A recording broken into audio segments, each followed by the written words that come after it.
Alors, je suis très contente d'intervenir dans un contexte qui est plutôt très bienveillant, parce que habituellement j'interviens pour d'autres populations que je dois convaincre de l'importance du critère RSE dans nos négociations et dans nos appels d'offres, et ce n'est pas le cas aujourd'hui.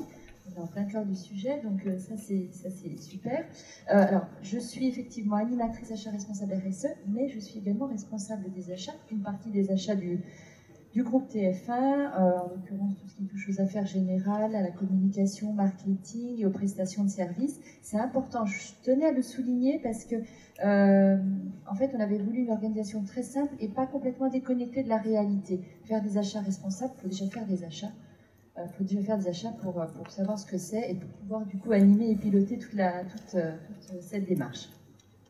Alors, le groupe TF1, je ne vais pas vous le présenter parce que vous le connaissez, mais en fait, j'avais mis cette slide pour les chiffres qu'il y a en bas. C'est un groupe qui fait 2,4 milliards de chiffre d'affaires et on achète, le total des dépenses fait environ 1,5 milliard. Donc, c'est vous dire en fait l'importance des achats. Alors, juste pour recontextualiser un petit peu tout ça, ça fait un petit moment que je suis dans les achats. Alors, il y a une vingtaine d'années, en fait, les grandes entreprises ont commencé à externaliser en fait tout ce qui n'était pas vraiment dans leur cœur de métier. Donc, on a externalisé la réalisation des prestations et la conception des fournitures, et en même temps, on a externalisé tout ce qui était responsabilité. Donc, en se désengageant totalement du côté social, de l'aspect environnemental, dont on n'avait que faire.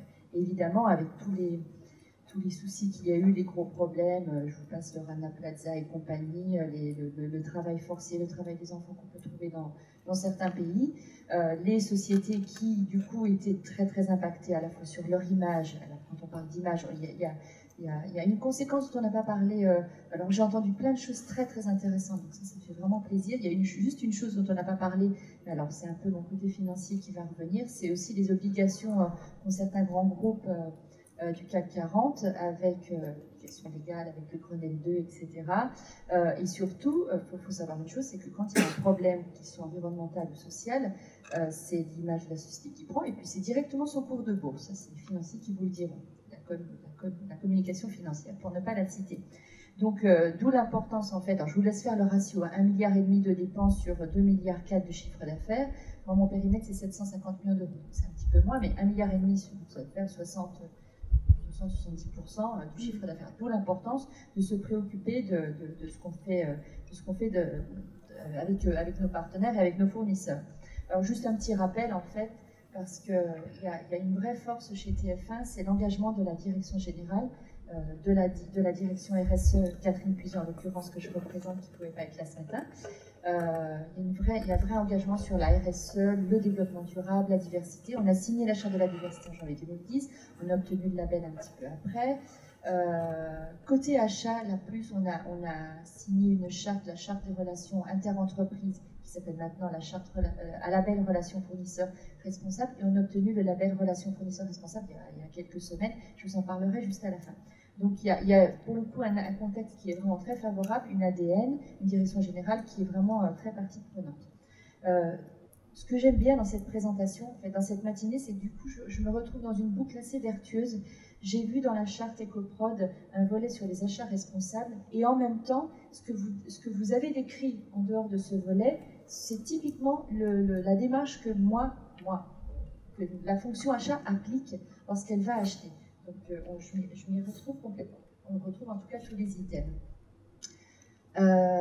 Donc, si on revient vraiment à la démarche achat responsable, c'est quoi les achats responsables? Acheter, vous savez ce que c'est acheter au mieux 10 ans, pas forcément moins 10 ans, mais au mieux 10 ans, c'est faire des appels d'offres, assurer des négociations en gré à gré, élaborer des stratégies en fonction du contexte qu'on a. Si le contexte est plus un monopole, plus un contexte de concurrence, donc on élabore la bonne stratégie en collaboration évidemment avec l'opérationnel en charge, qui a le budget en tout cas de cette prestation. Donc finalement, les achats responsables, c'est quoi? C'est ni plus ni moins appliquer à nos partenaires, à ce pourcentage que vous avez vu, à ces 70% que l'on confie à l'extérieur, ce que l'on fait nous-mêmes dans nos entreprises. Donc j'ai entendu plein de choses intéressantes sur les économies d'énergie, sur une responsabilité sociale, etc., etc. Ça, on le fait chez TF1, c'est super.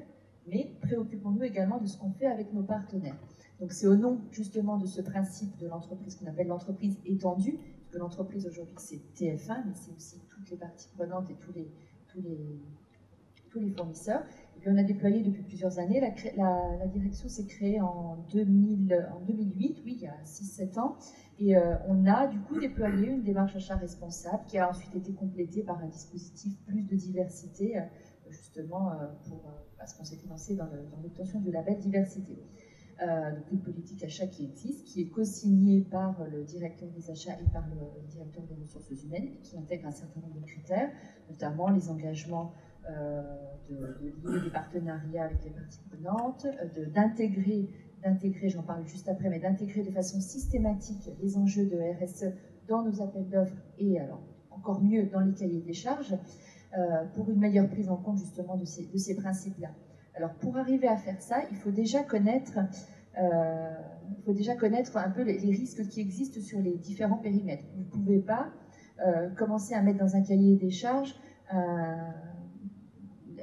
une clause très importante sur la partie typiquement environnementale si c'est juste de la prestation intellectuelle. Et inversement, sur tout ce qui est prestation d'affaires générales, ce qu'on appelle plus communément les moyens généraux, on ne peut pas commencer à parler d'environnement sur des prestations de propreté, à part peut-être sur les produits d'entretien. Mais donc il y a, pour bien pondérer justement son critère, le critère RSE dans les appels d'offres, dans les cahiers des charges, il faut aussi connaître le niveau de risque qui est lié à cette prestation. Donc ça, c'est quelque chose qu'on fait en amont, famille par famille. Ensuite, évidemment, on intègre ces enjeux RSE dans les cahiers des charges. Et au cours des appels d'offres, la RSE est un critère à part entière comme un critère technique. Alors, quand je disais tout à l'heure qu'on prend le mieux-disant, on ne se contente pas, et c'est has-been de dire que l'acheteur n'est juste là que pour négocier le prix. C'est fini, ça. C'est vraiment fini. On a une grille multicritère dans un appel d'offres. On regarde le critère technique, le critère opérationnel, la réponse au cahier des charges. On regarde l'aspect juridique sur le contrat. On regarde évidemment la partie tarifaire. On regarde la stabilité de la société dans son ensemble. Est-ce que c'est une petite société, c'est une grande société? Est-ce qu'on ne va pas la mettre en danger? Comment on va piloter évidemment toute la partie dépendance économique? Et puis, on regarde évidemment le critère RSE. Alors, c'était il y a 6 ans, ça restait encore à des pourcentages très faibles. Petit à petit, et en fonction du niveau de risque que ça comporte, le critère est réévalué, il est pondéré. Et ça peut aussi être, c'est pour ça que j'ai parlé de bonus, ça peut être aussi un bonus. Par exemple, dans des prestations très concurrentielles, je vais prendre par exemple la propreté ou le ménage ou l'impression. Ça, c'est pas mal.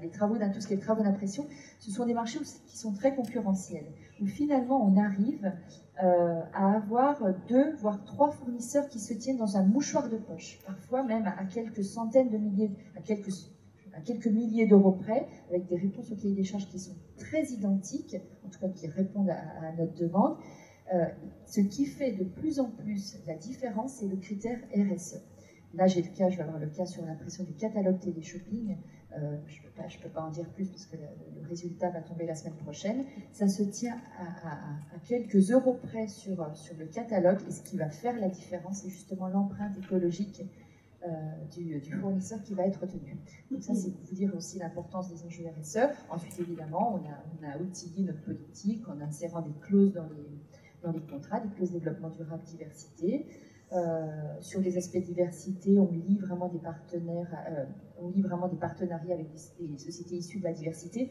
En 2 mots et demi, pour ne pas être trop long, mais c'est quoi des partenaires issus de la diversité? C'est pas uniquement des entreprises issues du secteur protégé et adapté, parce que comme on a des obligations, c'est beaucoup plus facile de promouvoir ce chiffre d'affaires-là, mais il n'y a pas que ça. Il y a aussi des entreprises issues de l'insertion, également des entreprises issues des entreprises de taille plus petite.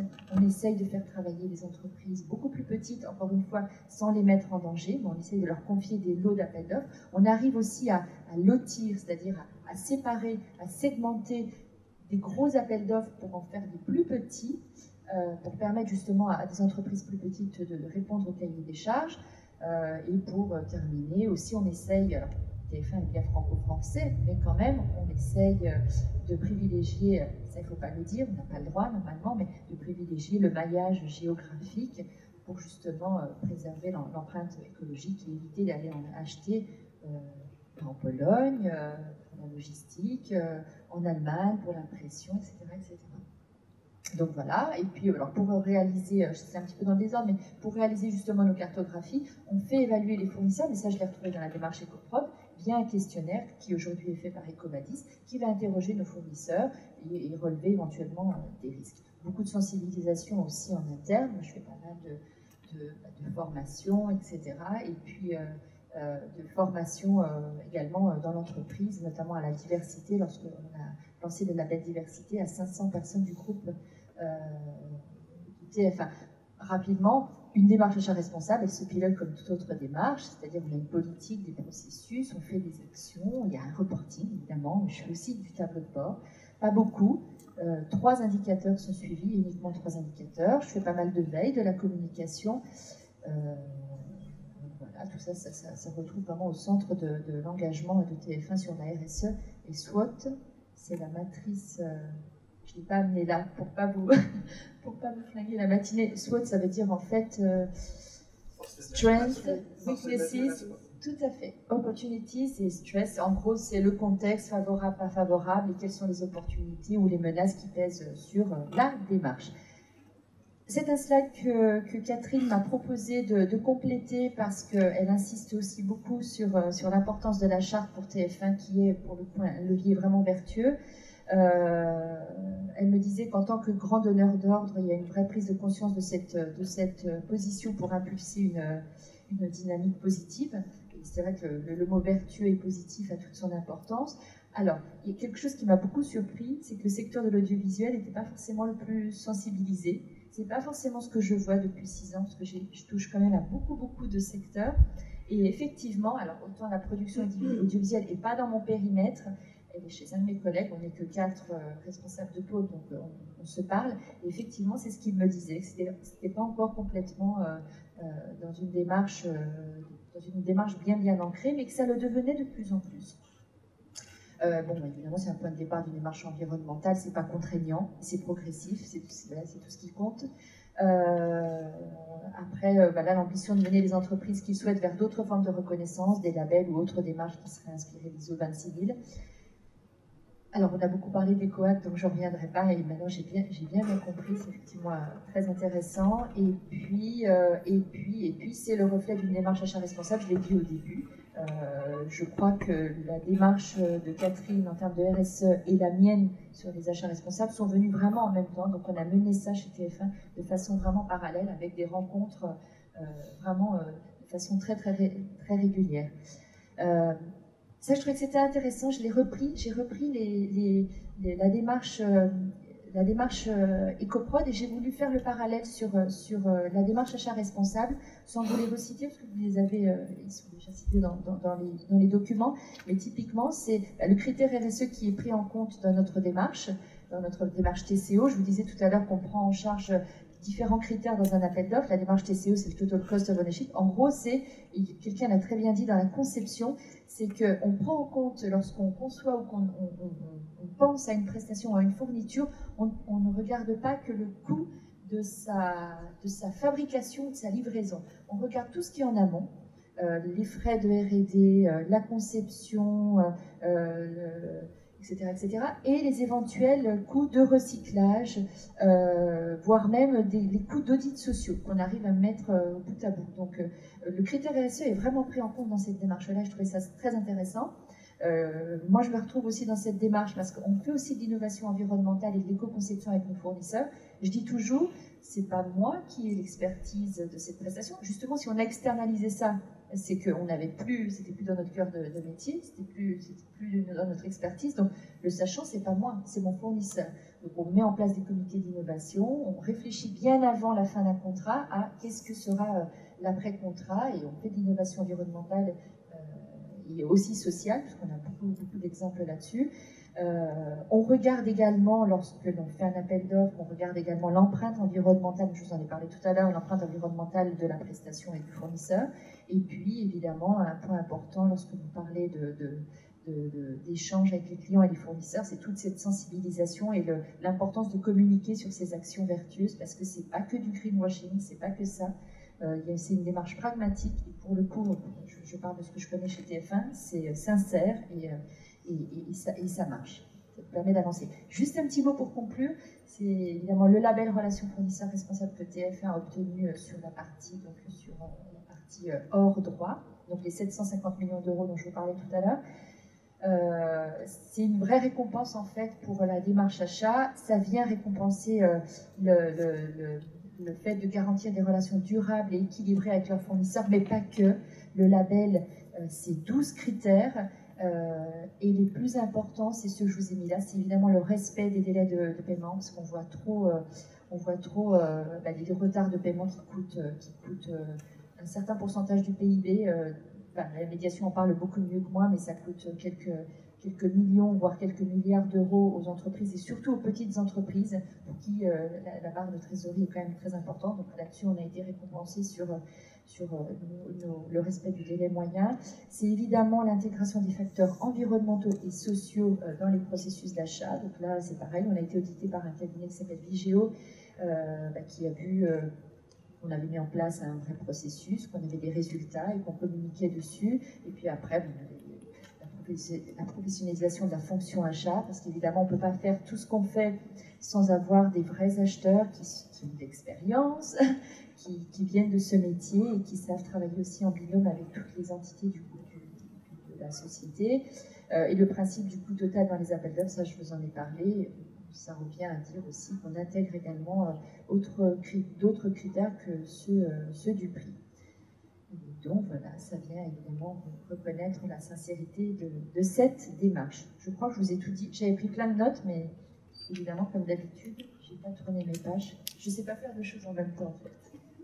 Je ne sais pas si vous avez des questions. Ah si, il y avait un truc très, très, très rigolo. J'ai appris le RONI, en fait. Alors nous, c'est vrai qu'en tant que financier, on est plus sur le ROI.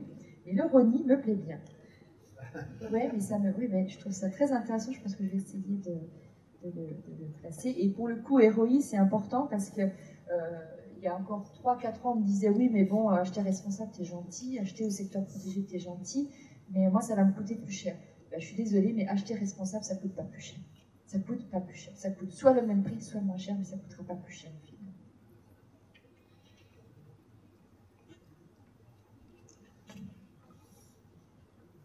Bonjour. Moi, je voulais vous demander, dans les achats, donc vous faites des achats responsables, mais qu'est-ce qu'il y a comme contrôle derrière? Typiquement, nous, on passe beaucoup de temps à faire des bilans aux entreprises avec lesquelles on fait des partenariats. Donc, on fait des vrais bilans, matériau par matériau, de ce qui a été collecté. Du coup, au moment de l'achat, au moment où on gagne l'appel d'offres, voilà, on sait que vous l'avez choisi parce que... quel est votre intérêt à vous à recevoir un tel bilan d'un fournisseur est-ce que c'est quelque chose que vous mettez en place ou pas en contrôle? Moi, je ne demande pas de bilan, je ne demande pas autre chose de plus que ce que je fais dans le pilotage du fournisseur, dans ce que je demande dans un appel d'offres. Dans un appel d'offres, on demande un certain nombre de données pour répondre au cahier des charges. Donc c'est charge au fournisseur de préparer son dossier. La seule chose qui vient en plus, finalement, c'est au cours de la soutenance, je rajoute une partie RSE. Si on parle de la RSE, je rajoute une partie RSE. Et puis après, dans le pilotage du fournisseur, dans sa vie contractuelle, dans la revue contractuelle, je ne demande rien de plus que ce qui est demandé au contrat. C'est-à-dire, si au contrat, le fournisseur a en charge de nous fournir mensuellement un reporting qui reprend les volumes, en quelle qualité, et puis éventuellement, je ne sais pas, alors vous parlez de matériaux, mais si c'est un contrôle sur les matériaux, ça, c'est des choses que le fournisseur me fournit et que je recheck avec lui quand on fait des comités exécutifs ou des comités de pilotage. Mais je ne demande rien de plus. Les achats responsables ne sont pas là pour alourdir. La démarche achat responsable, elle doit se fondre dans tout ce pilotage. Ça ne vient pas alourdir. Ça ne vient pas alourdir toute la démarche que l'on a. C'est vraiment, ça fait partie du contrat, c'est une clause du contrat. une fois, si c'est de la RSE, c'est une clause du contrat, et le fournisseur n'a juste qu'à, enfin, ça fait partie de son pilotage également. C'était juste pour savoir quel était le type de pilotage que vous meniez ensuite. Donc il y a pilotage après. Oui. Bonjour, alors est-ce que votre collègue qui s'occupe des achats de programmes, si j'ai bien compris, c'est pas vous qui achetez des programmes, des téléfilms, des séries, etc. Est-ce qu'il a envisagé ou est-ce qu'il a déjà mis en œuvre, enfin, est-ce que ce secteur d'achat a déjà mis en œuvre quelque chose de similaire au vôtre concernant l'achat de produits audiovisuels? Alors, il y a deux choses. Quand je parlais de mon collègue, c'est tout ce qui est sur la production audiovisuelle, l'achat de décors, de matériel, de production audiovisuelle, etc., etc. Donc ça, c'est vraiment dans nos périmètres. Il est sensibilisé à ce genre de choses et il met en place avec les fournisseurs toute cette démarche. Ensuite, vous avez cité tout ce qui est émissions, etc. Oui, plutôt. Moi, je travaille plutôt dans la fiction, donc ce qui m'intéresse voilà, plus, c'est un autre département. C'est ce que j'appelle le département achat hors droit. Et alors, qui est une démarche, pour le coup, ça rejoint un peu peut-être le manque de maturité de la démarche EcoProd. On y vient, c'est-à-dire que depuis le début de l'année, alors, juste pour resituer, on appartient quand même presque en majorité à un grand groupe qui s'appelle le groupe Bouygues, qui nous avait audité l'année dernière, qui avait vu une vraie maturité sur cette partie-là, et puis une maturité un petit peu moindre sur la partie hors droit.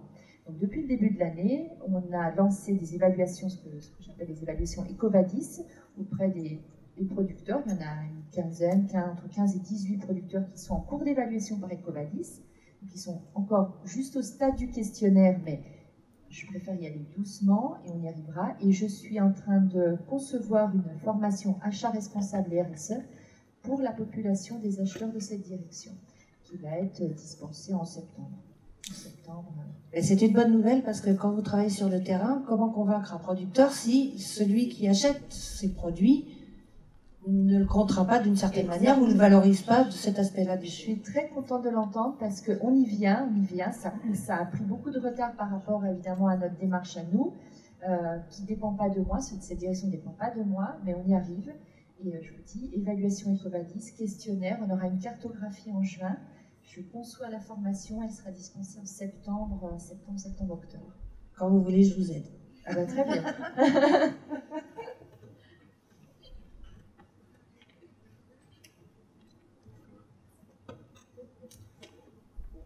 La transition est faite puisque vous venez de parler de formation. On va attaquer donc la partie qui intéressait particulièrement notre ami Franck Groman de Transpa Média. Effectivement, si tu veux bien venir Renaud, et s'il te plaît Johanna, si tu veux nous rejoindre. Donc cette dernière partie concerne effectivement la partie accompagnement. Et j'ai appelé Johanna Gallardo, qui travaille à la commission du film Île-de-France, qui est donc sous les ordres de Lily René Veillon, que vous avez pu voir tout à l'heure, et qui est pour EcoProd notre petite cheville ouvrière. C'est elle qui fait la liaison entre nous tous. C'est elle, probablement, ce sont les deux personnages qui vont devenir un peu vos référents. Et ça me paraissait important que vous les identifiez déjà physiquement. Et Johanna est non seulement la cheville ouvrière, mais c'est quelqu'un de très engagé dans la démarche éco-responsable. Voilà, Renaud, je te laisse commencer. Donc maintenant on se connaît un petit peu. Alors très rapidement, puisque la question m'a été posée tout à l'heure. EcoAct aujourd'hui, qu'est-ce que c'est? Donc on existe depuis 2005. Je vous le disais tout à l'heure, on est leader français et aussi européen sur toutes les questions relatives au carbone. On fait aussi évidemment de la responsabilité sociétale, hein, donc du conseil, des choses un petit peu plus larges, puisque souvent, si on rentre chez un client par la porte du CO2, on va soulever assez vite beaucoup d'autres thématiques, et donc il a besoin qu'on continue de l'accompagner. Notre particularité par rapport à d'autres cabinets, c'est qu'on a beaucoup d'ingénieurs. Ouais, quasiment 75%, je crois, au moins des consultants sont en fait des ingénieurs à la base, environnementaux, accrédités, bilan carbone, etc. Et on est principalement à Paris, mais on a aussi des bureaux à Toulouse, Lyon, et puis au Brésil et au Kenya, parce que on développe aussi des projets du coup de compensation carbone. On en avait parlé un petit peu tout à l'heure. On a un peu plus de 500 clients, et depuis 2005, on doit peut-être me mettre à 400 missions maintenant en conseil. Donc les grands métiers très rapidement, donc tout ce qui va toucher à la réduction des émissions de CO2. Donc c'est regarder ce que vous faites, ensuite on le mesure, on définit une stratégie et puis on la met en place. Tout ce qui va toucher à l'ACV, l'éco-conception, les empruntos, etc. ACV, c'est analyse de cycle de vie. Donc on en a parlé un tout petit peu tout à l'heure, je ne sais plus qui l'a évoqué. Partir vraiment de l'extraction des matières premières jusqu'à la fin de vie, et quelle est l'empreinte environnementale générale de mon produit, et à quel endroit je vais pouvoir agir. Donc c'est toujours la même chose, hein. On va regarder l'ensemble du cycle de vie, puis on va définir les leviers d'action potentiels. L'emprunto, c'est peu ou prou la même chose que le bilan carbone, mais pour l'eau. C'est-à-dire en quelle mesure je vais consommer de l'eau, et où est-ce que je vais pouvoir agir, à quel stade sur l'ensemble de mon cycle. Et puis la neutralité ou la compensation carbone, vous m'aviez demandé tout à l'heure d'expliquer un petit peu. Voilà un petit dessin tout bête, hein. Chez nous, on va pouvoir. Il se trouve qu'on pollue par des activités économiques ou même notre quotidien, etc. Parce qu'il y a des gens qui font la démarche de compenser leur quotidien, tout simplement. C'est pas une fortune. Donc on émet du CO2, et du coup en contrepartie, on va aider au développement de projets, en général plutôt dans l'hémisphère sud, qui sont hyper larges, hein. Ça peut aller de la fabrication d'éoliennes à développer des commerces locaux pour que les gens arrêtent de couper du bois et en faire un business illégal, ou je vous parlais tout à l'heure de l'accès à l'eau, etc. Où il y a toujours, en fait, directement ou indirectement, un lien au CO2, tout simplement. Donc à ce niveau-là, on est capable de monter des projets, de les piloter, ou alors tout simplement de sélectionner les projets qui vont le plus correspondre à notre client. On a quelque chose comme à peu près 1000 projets en banque. On les suit en direct, et du coup, si vous êtes tel ou tel type d'entreprise, évidemment, soutenir tel ou tel type de projet va plus ou moins vous parler, parce que ça fera écho à votre activité, etc. Donc voilà pour les grandes lignes. Et donc maintenant, entre EcoAct et EcoProd, et donc avec vous, comment ça marche? C'est assez simple.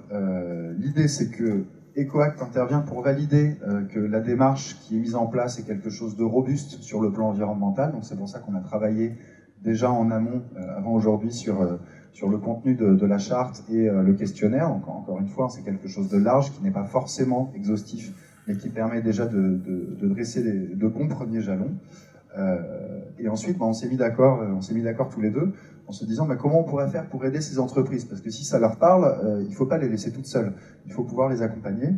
Et l'idée, ce serait d'avoir donc des formations collectives qui seraient proposées par EcoProd, mais dont EcoAct prendrait la charge, en tout cas l'animation. Donc on avait réfléchi un petit peu, et pour répondre à la question que vous posiez tout à l'heure en tout début de journée, quelles seraient les formations a priori, mais c'est vraiment à vous de nous faire vos retours pour qu'on puisse réorienter les choses.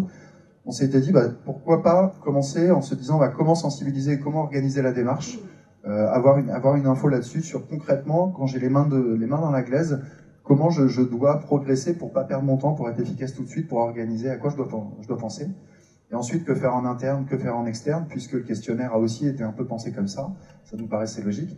Et enfin, derrière, une fois qu'on met les choses en place, comment je fais pour communiquer, pour valoriser ma démarche, avoir un vrai retour sur investissement en fonction des actions que j'ai pu mettre en place. Voilà a priori ce qu'on s'est dit, mais ça aurait pu être beaucoup d'autres choses en fait. Tout dépendra d'abord de vos besoins, de votre avancement. On ne sait pas aujourd'hui à quel niveau vous en êtes dans ces démarches, quel est votre niveau de maturité. Et puis ça dépendra aussi de la typologie des entreprises qui viendront, qui nous rejoindront. Évidemment, si on a beaucoup d'entreprises dont l'activité est tout à fait similaire, on pourra aller peut-être un petit peu plus dans le détail ou mettre en lumière des points qui sont connexes à différents secteurs. À côté de ça, en principe, il y aura aussi un autre formateur, sauf erreur de ma part, au cours de l'année. Donc on va s'occuper d'accorder nos violons. Et puis, si vous le souhaitez, on sera aussi en mesure de faire des formations individuelles. Donc, typiquement, si vous avez une particularité, que vos enjeux sont un petit peu différents de la majorité, on sera en mesure de prendre une demi-journée pour avancer avec vous sur vos enjeux spécifiques. Ça peut être énormément de choses. Moi, je suis un groupe qui travaille énormément à l'international. alors que les autres entreprises dans les formations collectives travaillent beaucoup à l'échelle nationale. Bon, bah, c'est une particularité, il y a peut-être des choses à faire à ce niveau-là, etc. Déjà quelques-uns au niveau du questionnaire, il y a quelques outils qui sont donnés. Ce n'est pas exhaustif, on aurait pu en rajouter beaucoup, typiquement Extramuros, je ne sais pas si l'adresse mail d'Extramuros et des autres intervenants ce matin de l'atelier, etc., sont pas mis, mais ce sont aussi des outils pour agir d'entrée de jeu. Le but étant d'améliorer son impact environnemental, mais pas seulement. On l'a, je pense, beaucoup évoqué ce matin. L'important, c'est de pouvoir aussi maximiser son retour sur investissement, avoir des logiques gagnant-gagnant entre vous, votre activité, vos parties prenantes et votre environnement d'une manière plus générale. Et puis comment communiquer, donc ça est le moyen en la matière. Donc la démarche, très simple. Vous êtes ici, vous connaissez EcoProd.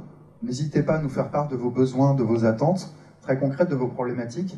Avec EcoProd, EcoAct a déjà eu un round pour se mettre d'accord. L'idée, c'est maintenant de définir les formations et les approches qui vous conviendraient le mieux, et puis de vous accompagner à ce niveau-là. Donc ce que je vous disais, vous avez des formations collectives qui sont du coup sur les grands enjeux transversaux qui vous animent tous et qui font que tous vous êtes là aujourd'hui, et puis potentiellement des formations ponctuelles. Et évidemment, vous avez aussi de la base d'informations sur le site d'EcoProd.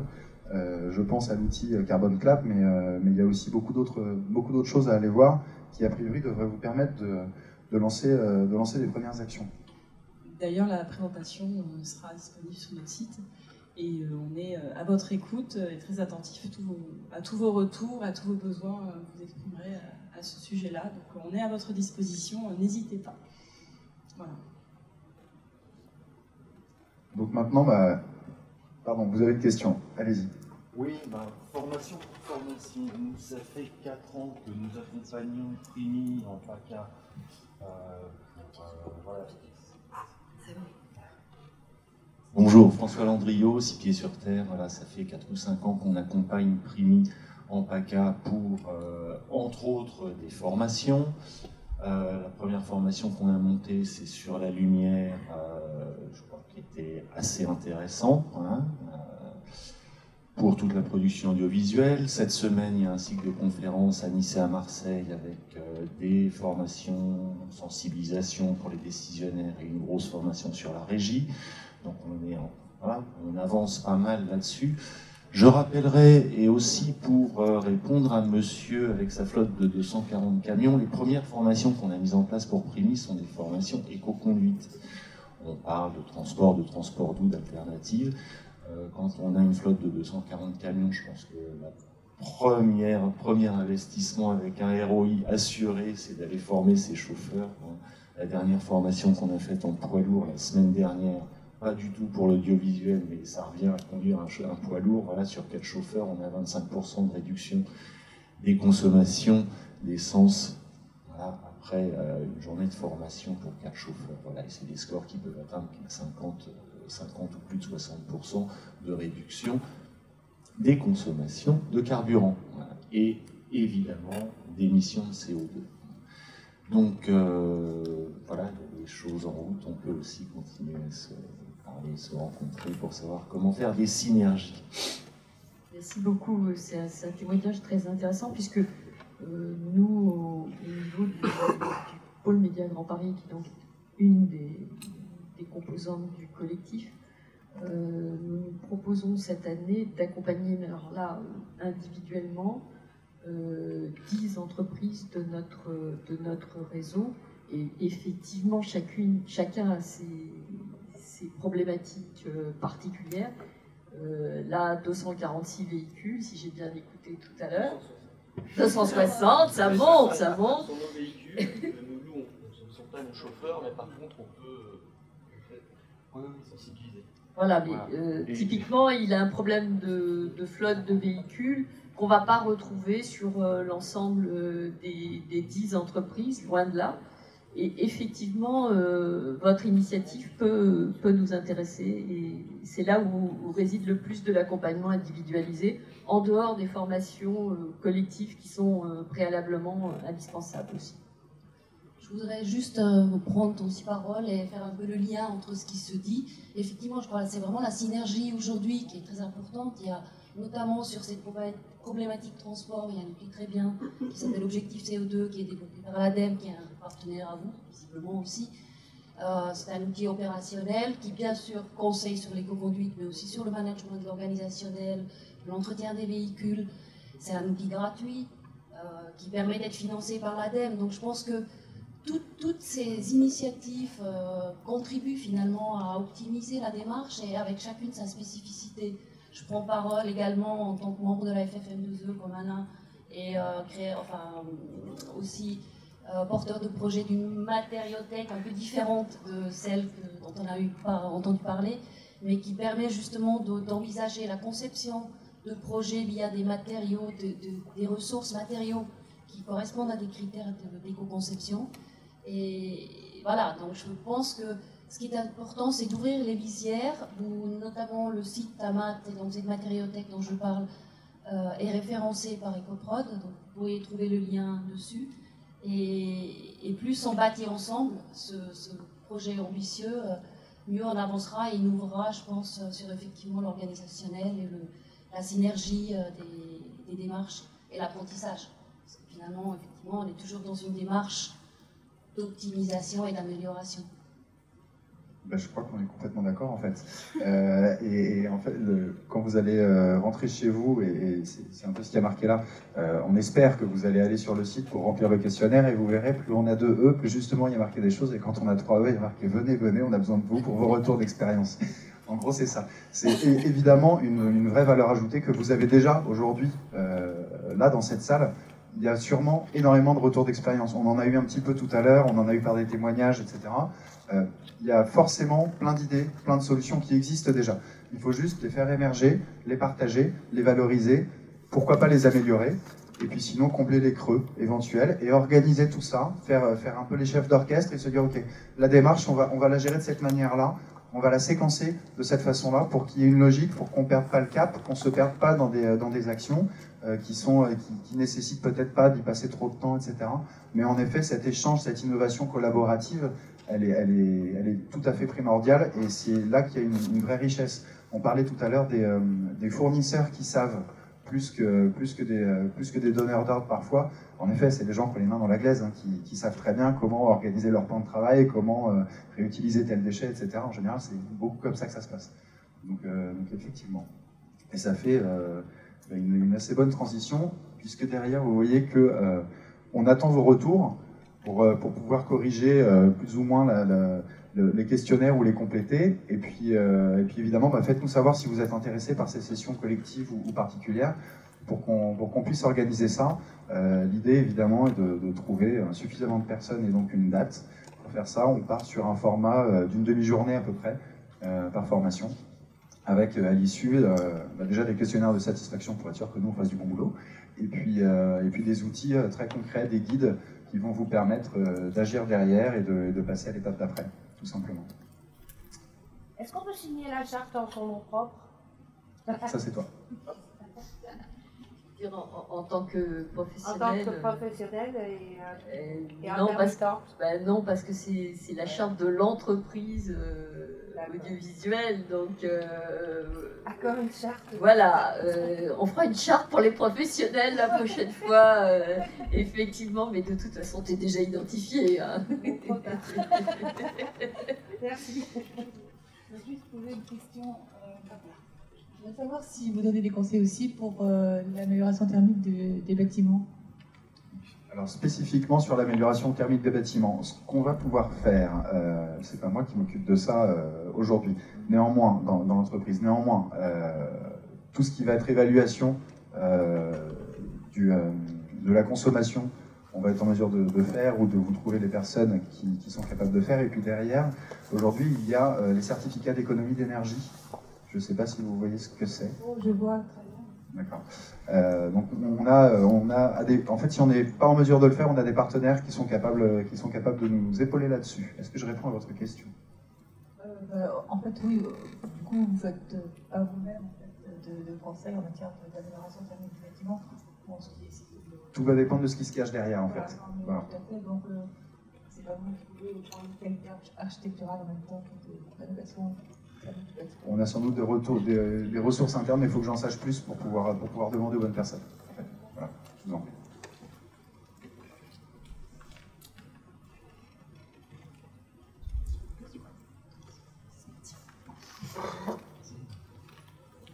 Bonjour, Alexandre Sempora, Unique Production. Et en fait, j'ai une question un peu pragmatique par rapport à tout ça.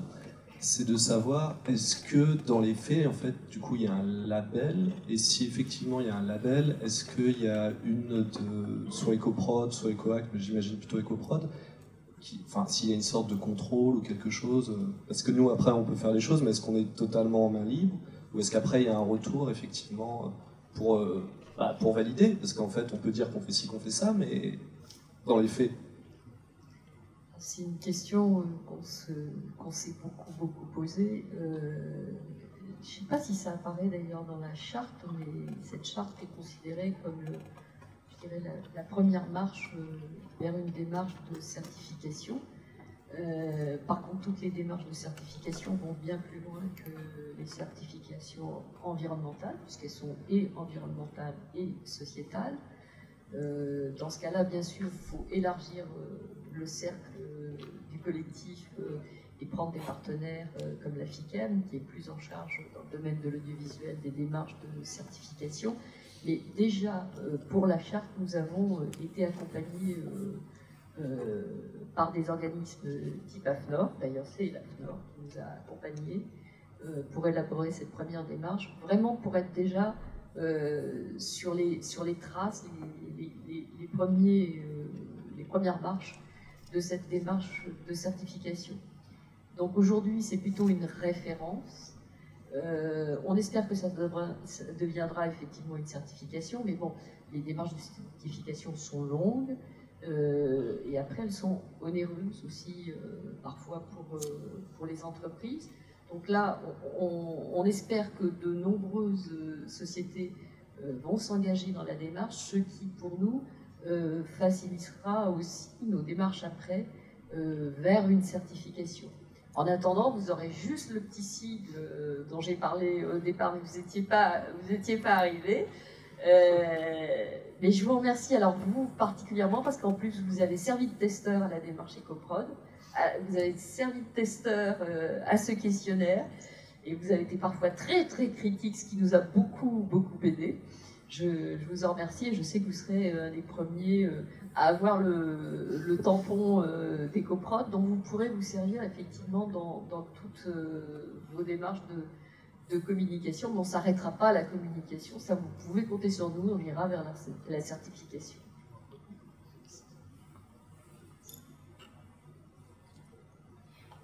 Est-ce que vous avez d'autres questions?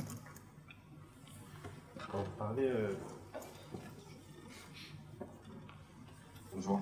Quand vous parlez d'avantages concurrentiels, certes il y en a, mais en général, dans le cas des marques ou des institutions, ce qu'ils veulent, c'est un réalisateur. Ils ne veulent pas une société de production. Et on a commencé aussi les démarches par la sensibilisation des chefs de poste. On la continuera via l'étude avec tout ce qui est chef d'éco, etc. Parce qu'on sait très bien que ça c'est... Votre question était plus pertinente et il nous a semblé important de commencer par là. Pour parler d'une autre manière aussi, je pense que Madame TF1, tout à l'heure, c'était un petit peu ça ce que je lui posais comme question. C'est effectivement les chaînes, comme on le sait, choisissent un réalisateur, ou en tout cas ont un droit de regard sur le réalisateur, qui va induire effectivement la possibilité d'aller vers une démarche éco-production vraiment sérieuse ou non. Ou non, voilà. Et du coup, effectivement, c'est une excellente nouvelle si TF1 et donc France Télévisions et tous les décideurs et ceux qui vont nommer ou en tout cas avoir un véritable poids sur le choix du réalisateur, s'ils s'attachent à des réalisateurs qui ont une démarche éco-responsable, une démarche éthique, ça va aider les producteurs à pouvoir accomplir un tournage éco-responsable. Donc souhaitons vivement que et le CNC et tous les décideurs, le ministère de la Culture et tout le monde, soient vraiment là-dessus. Pardon, c'est une question complémentaire. À quand M6 et Canal+ chez EcoProd? Parce que s'il n'y a pas la pression de tous les fournisseurs, la concurrence se fera là aussi. Ils ont été confiés, les démarches sont toujours bien. C'est pardon, je finis un mot, c'est une question piège, parce que j'ai vu Catherine Puiseux la semaine dernière à RSE et Média, on a à peu près les mêmes gens, elle me disait chez Vivendi, donc Canal+, c'est fait, mais M6 c'est le grand absent.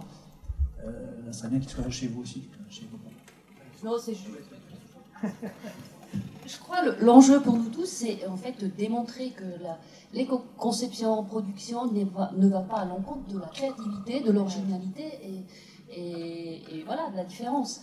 Et c'est effectivement la même dans la communication, dans les médias, mais aussi dans l'industrie. Bon, dans l'industrie, entre-temps, je crois que le gap a été fait.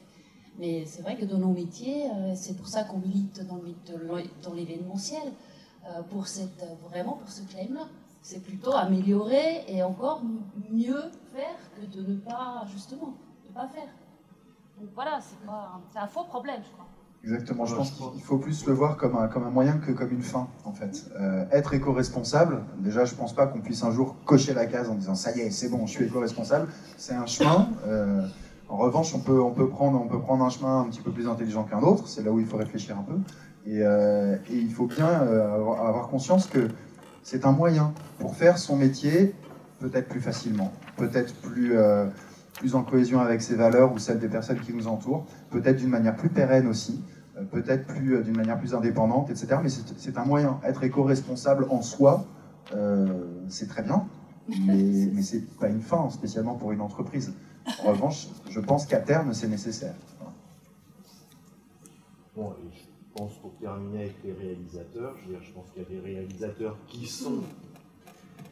Je pense qu'il y a des réalisateurs qui sont éco-sensibles. Voilà. Si on leur pose jamais la question, on n'aura jamais de retour. Si on leur met jamais la contrainte, ça ne bougera jamais.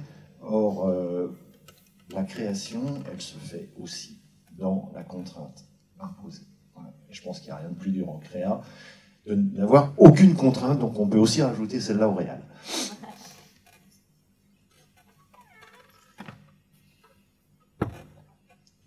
Est-ce que le ministère de la Culture a quelque chose à ajouter?